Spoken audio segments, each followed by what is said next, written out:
안녕하세요. 경제를 말하다입니다. 코로나 시절 이후에 짜게 식어버린 네 글자가 있죠. 메타버스. 바로 그것입니다. 메타버스의 현주소에 대해서 오늘은 조금 이야기를 해보고자 합니다. 상황이 많이 달라졌어요. 적어도 제가 보기에는 상황이 많이 달라지고 있는 그런 느낌이 듭니다. 메타버스 당시에는 공공기관에서 실시하는 모든 교육 주제가 메타버스였습니다. 공무원들까지 뛰어들면 망한다는 그 말이 딱 맞는 것 같아요. 테크 기업들이 VR 및 AR 기기를 출시하는 것은 메타버스의 성장과 밀접한 관련이 있습니다. 메타버스는 실제와 구분이 되지 않을 정도로 높은 현실성을 구현해내는 것이 핵심인데, 이를 위해서는 사용자가 메타버스에 접속을 하고 상호작용을 할 수 있는 하드웨어, 즉 VR 및 AR 기기가 필수적이다 이 말이죠. 메타버스는 우리가 너무나도 잘 아는 바와 같이 가상과 현실이 융합된 공간에서 사람 혹은 사물이 상호작용을 하면서 경제, 사회, 문화적 가치를 창출하는 또 다른 세계를 의미하죠. 자, 그래서 지금까지의 메타버스의 발전 과정을 정리하자면 다음의 그림과 같이 정리를 할 수가 있습니다. 자, 일단 초기 단계부터 한번 가보죠. 초기 단계에서는 콘텐츠의 한계, 트렌드의 변화, 기술적인 제약들로 인해서 메타버스의 성장이 제한되는 시기가 바로 초기 단계입니다. 자, 그리고 두 번째 단계는 재부상과 대중화 단계가 있습니다. 기술 인프라의 진화와 함께 메타버스가 다시 주목받기 시작하는 단계죠. 자, 그 다음 세 번째 단계는 재구조화 단계인데요. 이 단계에서는 인간의 욕구 측면에서 진화와 기술 및 서비스 측면에서의 인공지능 기술 발달이 이루어지기 시작하는 시기입니다. 이렇듯 메타버스 세계는 계속해서 발전해 왔던 것이 사실이에요. 지금까지 얘네들 다 어디 갔니? 라고 말을 하고 있었지만 보이지 않는 곳에서 여전히 성장을 지속하고 있었습니다. 메타버스의 이러한 성장에도 불구하고 일부 문제점들이 지적이 되고 있죠. 메타버스의 구현을 위한 실감형 디지털 개발 기술이 가속화되고는 있습니다. 하지만 아직까지는 완벽한 현실감을 제공하기에는 한계가 뚜렷하다는 문제점이 있습니다. 또한 가상융합 경제의 이 활성화에도 불구하고 아직까지는 실제 경제와의 연계가 충분하게 이루어지지 않고 있다는 점도 한계점으로 지적이 되고 있어요. 이러한 문제점들로 인해서 메타버스 붐은 일시적으로 식은 상황이 되었습니다. 하지만 기술의 발전과 함께 메타버스의 잠재력은 여전히 높게 평가가 되고 있는 것이 사실이에요.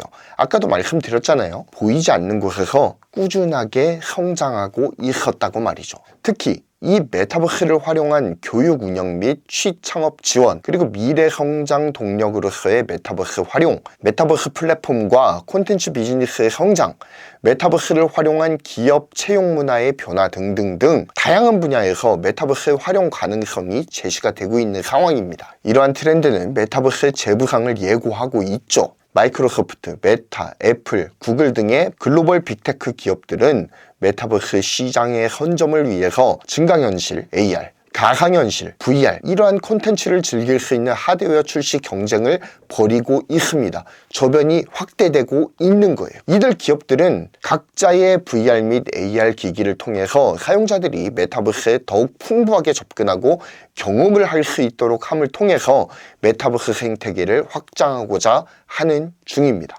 애플이 아이폰을 통해 모바일 생태계를 장악을 했죠. VR, AR 기기의 대중화는 메타버스 산업 확대의 중요한 변곡점이 될 것으로 전망이 되어 왔고 지금도 전망이 되고 있습니다. 이러한 변화는 메타버스의 성장과 함께 VR, AR 기기 시장도 함께 성장하게 만들 것으로 예상이 되고 있죠. 따라서 테크 기업들의 VR 및 AR 기기의 출시는 메타버스의 성장과 동시에 이루어지는 것이다 라고 볼 수가 있는 것입니다. 요즘 굉장히 핫하게 뛰어들었다가 조금은 시들해진 기업이 있는데 바로 애플입니다. 애플은 비전 프로라는 이름의 VR, AR 헤드셋을 개발 및 출시에 성공을 했죠. 이미 여러 리뷰들이 등장을 해 있는 상태입니다. 더 이상 제가 설명하지 않아도 이 비전 프로에 대한 영상은 유튜브 상에 이미 쫙 깔려 있기 때문에 그냥 유튜브 보시면 돼요. 자, 그리고 메타도 한번 설명을 해보자면 메타는 2024년까지 새로운 VR 헤드셋 4개를 출시할 예정이라고 합니다. 이 중에는 퀘스트 3 그리고 캄브리아2가 포함이 됩니다. 또한 각각 다양한 성능과 가격대를 갖춘 모델로 구성할 예정이라고 하죠. 메타는 AR과 VR의 경계를 넘나드는 제품을 선보이면서 시장의 선두를 유지하려는 전략을 계속해서 보이고 있죠. 자, 그 다음 시장이 점점 커가는데 왜 이 기업이 뛰어들질 않지? 라고 여겨지는 그 기업, 바로 우리의 애물단지 삼성전자가 있습니다. 삼성전자는 갤럭시 글래스라고 불리는 자체 VR, AR 헤드셋을 개발 중에 있다는 루머가 들리고 있습니다.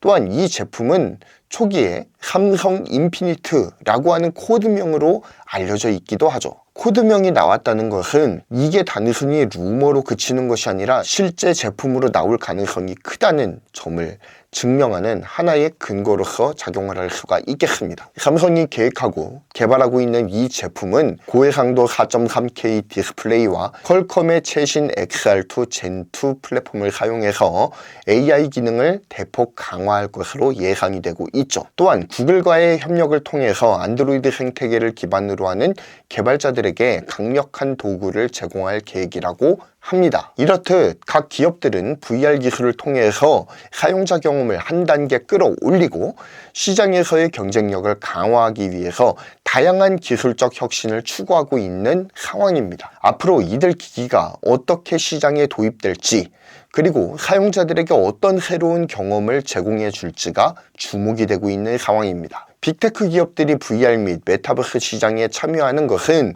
시장의 성장과 확대를 촉진할 수가 있다 라고 생각합니다. 이들 기업들은 각자의 기술력과 자원을 활용을 해서 새로운 제품과 서비스를 개발을 하고 이를 통해 사용자들에게 다양한 경험을 제공할 수가 있겠죠. 하지만 이러한 경쟁은 시장의 포화 상태를 초래할 수도 있겠다라는 생각이 들기도 합니다. 즉, 너무 많은 기업들이 비슷한 제품을 우후죽순 출시하기 시작하면 사용자들은 선택의 폭이 넓어져서 좋겠죠. 하지만 동시에 혼란스러움을 느낄 수도 있지 않을까요? 또한 기업들 간의 경쟁이 심화가 되면 일부 기업들은 시장에서 생존하기가 어려울 수도 있겠죠. 하지만 이러한 경쟁은 기술의 발전과 혁신을 촉진하는 중요한 역할을 수행합니다. 기업들은 경쟁을 통해서 자신들의 제품과 서비스를 개선하고 사용자들의 요구를 충족시키기 위해서 노력을 하겠죠. 계속된 기술 개발과 투자가 이어지게 될 겁니다. 따라서 빅테크 기업들의 대거 참여는 VR 및 메타버스 시장의 성장과 발전에 긍정적으로 영향을 미칠 수가 있을 겁니다. 자, 저는 아이폰이 문을 열었고 삼성 갤럭시 폰이 점유율을 높이면서 애플과 안드로이드 진영으로 스마트폰 시장이 확장되었던 과거의 사례를 한번 반추해 보았습니다. 그러면서 메타버스 시장을 한번 예측을 해보았어요. 조만간 여기에 대한 투자도 한번 시작해볼까 생각 중입니다. 과거 페이스북은 메타버스의 진심이 되기 위해서 사명을 메타로 바꿨죠. 애플은 메타버스라는 이름을 애써 사용하지 않으려고 완곡적으로 MR, 믹스드 리얼리티라고 하는 용어를 사용하고 있죠. 그러면서 공간 컴퓨팅이라고 하는 개념을 새롭게 꺼내 들었습니다. 결국은 둘 다 메타버스를 다음 플랫폼으로 염두에 두고 있다라고 볼 수가 있죠. 거기에 삼성전자가 구글을 끼고 안드로이드 진영을 구축하려는 계획을 세우고 있습니다. 메타는 애플과 안드로이드 진영에 갇히는 이전의 과오를 반복하지 않기 위해서 노력을 하겠죠. 독자적인 메타버스 플랫폼을 구축하기 위해서, 그리고 그 안에 애플과 구글을 끌어들이기 위해서 노력할 거예요. 하지만 그게 쉬운 일일까? 라는 생각을 해보면 엄청나게 어려운 일이겠죠. 애플과 메타, 삼성전자, 구글이 메타버스 사업에 투자를 합니다. 그러면 마이크로소프트는 가만히 있을까요? 삼성전자가 새로운 기기들을 출시하면 샤오미는 불을 보듯 뻔하게 나설 겁니다. 그게 잘 되는 꼴을 못 보는 기업들이니까요. 자, 이렇게 우후죽순 시장으로 뛰어드는 플레이어들이 많아지면서 어느 플레이어는 도태되게 될 것이고 어느 플레이어는 시장의 지배자가 되겠죠. 그러면서 떡상하는 주식이 생기게 될 것이고 반대로 폭락하는 주식이 생기게 되겠죠. 이렇게 시장의 상황들을 면밀하게 살펴보면서 향후 메타버스 진영이 어떻게 발전하게 될 것인가에 대해서도 끊임없이 모니터링을 해봐야 되지 않을까 라는 생각을 조심스럽게 전하면서 오늘의 영상을 마무리하겠습니다. 감사합니다. 경제를 말하다였고요. 구독, 좋아요, 그리고 알림 설정 부탁드리겠습니다. 감사합니다.